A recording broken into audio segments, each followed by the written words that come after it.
अपने अपने एटम बमों को अपग्रेड करने में लग चुके हैं। हम ये याद रखें कि अमेरिका ने सिर्फ पिछले साल में ही 200 मॉडर्नाइज्ड वॉरहेड्स न्यूक्लियर पावर के खरीदे हैं। बरतानिया ने भी अपने वॉरहेड्स की तादाद 225 से बढ़ाकर 260 तक ले जाने का फैसला किया है। इजरायली वजीर आजम नेतन्याहू अपने एक इंटरव्यू में बयान दे चुके हैं वाज़ेह तौर पर कि ईरान के बाद इजराइल को सबसे ज्यादा खतरा पाकिस्तान से है। कोयटा में 70% पेट्रोल पंप्स बंद हो गए हैं। जनरल सैयद आसिम मुनीर अमेरिका के दारुल हुकूमत वॉशिंगटन डीसी में मौजूद हैं। उसके असरात अगले 100 सालों तक पाकिस्तान पर पड़ेंगे। इजराइल से लड़ना होगा क्योंकि इजराइल चाहता है कि कोई मुसलमान मुल्क उसको आंखें ना दिखाए। मिस्र को बमबारी करके सीधा कर दिया। मुत्तहिदा अरब अमारात ने इजराइल को मान लिया, जॉर्डन ने इजराइल को मान लिया, बहरीन ने इजराइल को मान लिया। और क्या हमें तैयारी करनी चाहिए इस जंग की? मुसलमान मुल्कों के लीडर्स हैं, सबने इजराइल को मान लिया, हम नहीं मान रहे। ये वक्त है मेक और ब्रेक सिचुएशन। हमारे फैसले इस वक्त बहुत जरूरी हैं। अल्लाह के फजल से पाकिस्तान एक अपने ट्रेडिशनल रोजे अव्वल से खड़ा है, मजबूती से खड़ा है कि हमने इजराइल की स्टेट को ना रिकॉग्नाइज किया, ना उसके साथ ताल्लुकात बनाए।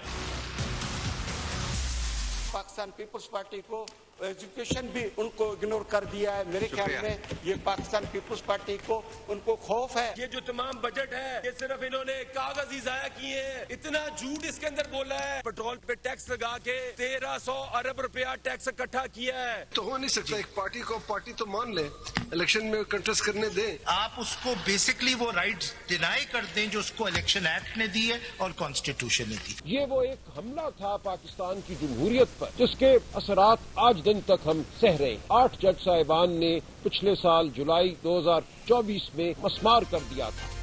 बिस्मिल्लाहिर्रहमानिर्रहीम, अल्लाहुम्मा सल्ली अला मुहम्मद सल्लल्लाहु तआला अलैहि वसल्लम। अस्सलामु अलैकुम, वेलकम टू 365 डिग्रीज ऑन 365। और नबी करीम सल्लल्लाहु अलैहि वसल्लम का फरमान आली शान है कि खुरासान से काले झंडे वाले आएंगे जो मस्जिद अक्सा को फतह करेंगे। मुझे लगता है वो वक्त करीब आ गया है। हम जानते हैं कि इस वक्त हमारे वज़ीर ख़ारजा इसहाक़ डार साहब का ये बयान है कि हमारा एटम बम हमारे दिफा के लिए है और किसी के दिफा के लिए नहीं। शायद उनको ये स्टेटमेंट इसलिए भी देना ज़रूरी था कि ये सारी बातें हम नेतन्याहू के मुंह से भी सुन चुके हैं कि ईरान को एटम बम पाकिस्तान दे सकता है और इसीलिए उसका तरदीदी बयान भी आना था।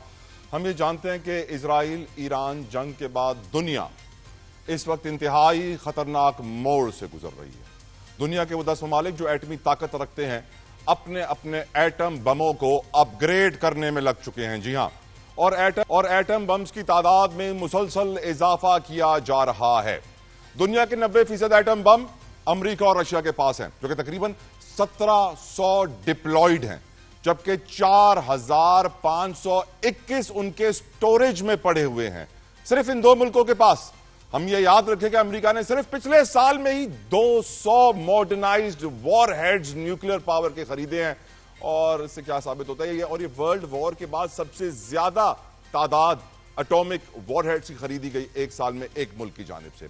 चाइना इस वक्त 350 नई लॉन्चिंग साइलोस तैयार कर रहा है जहां से ये लॉन्च किए जाएंगे मिसाइल्स, और 100 नए वॉरहेड्स भी तैयार कर चुका है जो कि मॉडर्नाइज्ड हैं लेटेस्ट टेक्नोलॉजी के साथ। और हम ये भी जानते हैं कि इस वक्त कुल चाइना के वॉरहेड्स की तादाद 600 हो चुकी है। बरतानिया ने भी अपने वॉरहेड्स की तादाद 225 से बढ़ाकर 260 तक ले जाने का फैसला किया है। वो भी अपनी एटमी बमों की तादाद बढ़ा रहे हैं। भारत भी मुसलसल अपने मिसाइल की रेंज बढ़ाने की तगोदौ में मसरूफ है। जर्मनी का एक बहुत बड़ा इंस्टीट्यूट है, स्टॉकहोम पीस इंटरनेशनल इंस्टीट्यूट, उसकी रिसर्च रिपोर्ट के मुताबिक दुनिया एटमी ताकत की एक नई दौड़ में इस वक्त लग चुकी है जो इंतहाई खतरनाक और खौफनाक शक्ल इख्तियार कर सकती है। इजरायली वजीर आजम नेतन्याहू अपने एक इंटरव्यू में बयान दे चुके हैं वाज़ेह तौर पर कि ईरान के बाद इजराइल को सबसे ज्यादा खतरा पाकिस्तान से है, क्योंकि पाकिस्तान वाहिद इस्लामी एटमी मुल्क है और वो ईरान को एटम बम फराहम कर सकता है। और इस खदशे के पेश नजर पाकिस्तान को यह बयान देना पड़ा कि हमने ईरान को कोई बैलिस्टिक मिसाइल नहीं दिया। ये फेक न्यूज है। इस वक्त भी पाकिस्तान के field marshal general Syed Asim Munir America के दारुल हुकूमत वॉशिंगटन डीसी में मौजूद हैं और ये 1-2 नहीं 5 रोजा दौरा है, जिससे अंदाजा लगाया जा सकता है कि ये कितना अहम है। और अमेरिका इजराइल का गठजोड़ भी सबके सामने है, कोई ढका छुपा तो है नहीं। इसीलिए अमेरिका इस बात की यकीन दहानी चाहता है कि पाकिस्तान ईरान की मदद नहीं करेगा। अमेरिका के कहने पर पाकिस्तान अफगानिस्तान से भी जंग कर चुका है मुशर्रफ दौर में, और फिर हमने देखा किस तरह खुदकश धमाके, दहशतगर्दी के वाकयात, नाकाबिले तलाफी नुकसान पाकिस्तान को पहुंचा, 70,000 जाने गई, $100 बिलियन से ज्यादा का नुकसान हुआ। इजराइल ईरान जंग शुरू होते ही पाकिस्तान ने अपने तमाम ईरान के साथ बॉर्डर्स सील कर दिए हैं, बंद कर दिए हैं। वजह बताई गई है सिक्योरिटी। माहिरीन के मुताबिक इस वक्त पाकिस्तान को अपने बॉर्डर पड़ोसी इस्लामी मुल्क ईरान के साथ खड़ा होना चाहिए, और हम जबानी तौर पे तो खड़े भी हैं, मगर अपने तमाम बॉर्डर्स बंद कर रहे हैं। और हम वाकिफ हैं कि इजराइल ईरान के बाद हम पर भी हमला हो सकता है। ईरान इजराइल जंग के असरात पाकिस्तान में दाखिल हो चुके हैं, होंगे नहीं, हो चुके हैं। इसलिए ये कहना कि ये जंग हमसे दूर है, बिल्कुल गलत होगा। इस बात की भी तस्दीक कर रहे हैं जराए कि बलूचिस्तान में इस वक्त तेल की शदीद किल्लत पैदा हो गई है, पेट्रोलियम मसनूआत की शदीद किल्लत पैदा हो गई है, और ईरान के साथ बॉर्डर बंद होने से जो स्मगल्ड ईरानी तेल की तरसील है वो बंद हो गई है। जरा ये भी तस्दीक कर रहे हैं कि कोयटा में 70% पेट्रोल पंप्स बंद हो गए हैं। ग्वादर, पंजगोर और चागी के तमाम इस वक्त जो ट्रेड और फ्यूल के रूट्स थे, ईरानी तेल के रूट्स थे, वो बंद हैं। जबकि तर्जुमान बलूचिस्तान हुकूमत इस बात की तरदीद कर रहे हैं, वो कहते हैं कि ऐसा कुछ भी नहीं है। वफाकी वजीर पेट्रोलियम कहते हैं कि पाकिस्तान के पास वाफिर तेल के ज़खायर मौजूद हैं और इसीलिए परेशानी की कोई बात नहीं है। और हुक्मरानों के लिए इस वक्त बड़े अहम फैसले सामने हैं, और ये हम जानते हैं कि अमेरिका के कहने पर क्या हम एक और बरादर इस्लामी मुल्क ईरान से दुश्मनी लेंगे जिस तरह हमने अफगानिस्तान से ली है, और क्या हमें तैयारी करनी चाहिए इस जंग की, क्योंकि चंद अरब डॉलर्स के एवज हमने पहले भी बहुत नुकसान उठाया, क्या हम वो दोबारा नुकसान उठाएंगे। हमारी फॉरेन पॉलिसी और हमारी डिप्लोमेसी इस वक्त बहुत इंपॉर्टेंट है, और हम ये जानते हैं कि इस वक्त जो भी फैसला होगा, इस वक्त जो भी हमारी फॉरेन पॉलिसी रास्ता इख्तियार करेगी, उसके असरात अगले 100 सालों तक पाकिस्तान पर पड़ेंगे।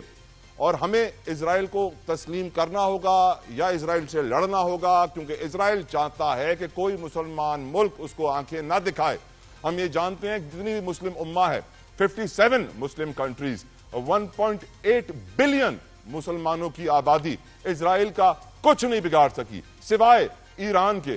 ये बात वाज़ेह है, पूरी दुनिया ने देख लिया कि जितने भी मुल्क इजराइल के सामने खड़े हुए, यमन पे बमबारी, शाम पे बमबारी, मिस्र को बमबारी करके सीधा कर दिया, सऊदी अरब बिल्कुल इजराइल से कोई उस वक्त झगड़ा करने को तैयार नहीं है, सिर्फ जबानी मजम्मत करता है। मुत्तहिदा अरब अमारात ने इजराइल को मान लिया, जॉर्डन ने इजराइल को मान लिया, बहरीन ने इजराइल को मान लिया, तकरीबन तमाम तर मिडिल ईस्ट जो मुसलमान मुल्कों के लीडर्स हैं सबने इजराइल को मान लिया। हम नहीं मान रहे।